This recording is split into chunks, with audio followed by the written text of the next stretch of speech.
আজ একটা জায়গা থেকে কিছু বাগান বিলাসের ডাল ভেঙে এনেছি, তাই সেগুলো বসানোর জন্য মাঠে এসেছিলাম কিছু মাটি নিয়ে যেতে। অনেকদিন ধরেই বাগান বিলাসের গাছ বসানোর খুব ইচ্ছে ছিল, তবে কোথাও ডাল পাচ্ছিলাম না। আজকে বাগান বিলাসের ডালও পেয়েছি, আর তার সাথে এমন কিছু গাছের ডাল পেয়েছি যে গাছের নাম আমি জানি না, তবে ফুল দেখে পছন্দ হয়েছে তাই ডাল ভেঙে এনেছি। কিন্তু প্রতিটা গাছ থেকেই এখন শিকড় বের করতে হবে, তাই আমাদের বালির প্রয়োজন। কিছুটা বালি আমি মাটির সাথে মেশাবো আর কিছুটা বালি রেখে দেবো শিকড় বের করার জন্য। আর এর আগের দিন আমি গ্রাফটিং করা একটা বোগেনভেলিয়ার গাছ কিনেছি আর একটা নিয়েছি নীল টগর। আর এই যে এই ডালগুলোই আমি গাছ থেকে ভেঙে এনেছি।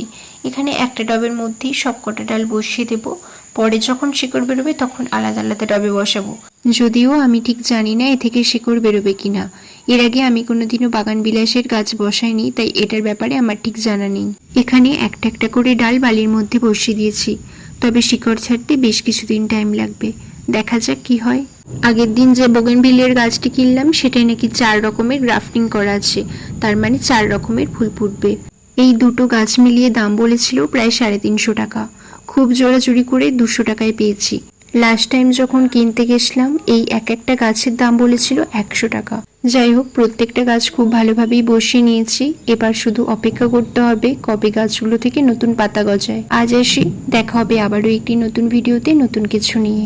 ভিডিওটি ভালো লাগলে একটি লাইক করে দিও আর আমার চ্যানেলটি সাবস্ক্রাইব করে দিও পরবর্তী ভিডিও আপডেট পাওয়ার জন্য।